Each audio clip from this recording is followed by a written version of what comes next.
c'est le 27 mars que tous les bénévoles vont se mobiliser pour nettoyer la ville. Alors Jean-Daniel Schell, vous êtes l'adjoint au maire de Brumath. Est-ce à dire qu'aujourd'hui déjà on commence à se retrousser les manches? Alors ils commencent peut-être pas encore à se retrousser les manches, mais ils ont commencé à se mobiliser puisque les différentes associations ont été sollicitées comme chaque année. C'est quelque chose qui est plutôt très utile pour la commune. Qu'est-ce que vous allez devoir nettoyer ici? Nous avons un principe, c'est que nous nettoyons l'ensemble du banc communal.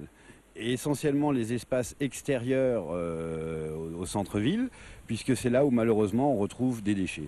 Alors depuis 2002, où nous avons mis en place cette opération, nous avons d'année en année de plus en plus de participants.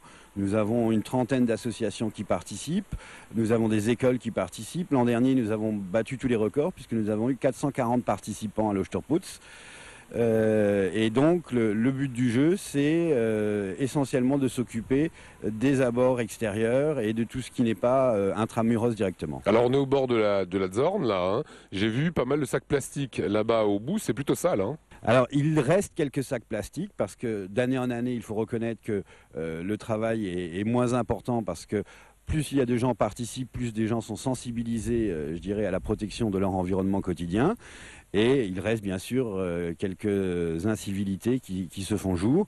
Et derrière nous, c'est le secteur qui est attribué à l'association de pêche et qui vient avec des cuissardes pour récupérer ce qui est au bord de l'eau. Et on drague un petit peu le lit comme ça de la Zorn, si on trouve des sacs plastiques, des choses comme ça? Quand même pas, mais on s'occupe surtout des abords et de tout ce qui flotte au niveau de la Zorn. Voilà, il y aura du matériel que vous mettez à disposition pour pas qu'ils salissent, pour qu'ils aient les outils nécessaires? Alors donc, chaque année, nous remettons à chaque participant une paire de gants pour des raisons à la fois de salubrité et pour des raisons de sécurité.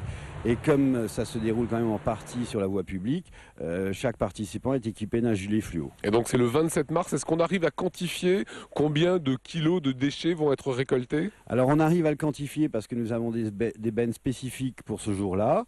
Et en gros, ça représente environ 4 tonnes de déchets, sachant que chaque année, nous mettons l'accent sur un thème ou un autre. L'an dernier, le thème, c'était la récupération des pneus usagés.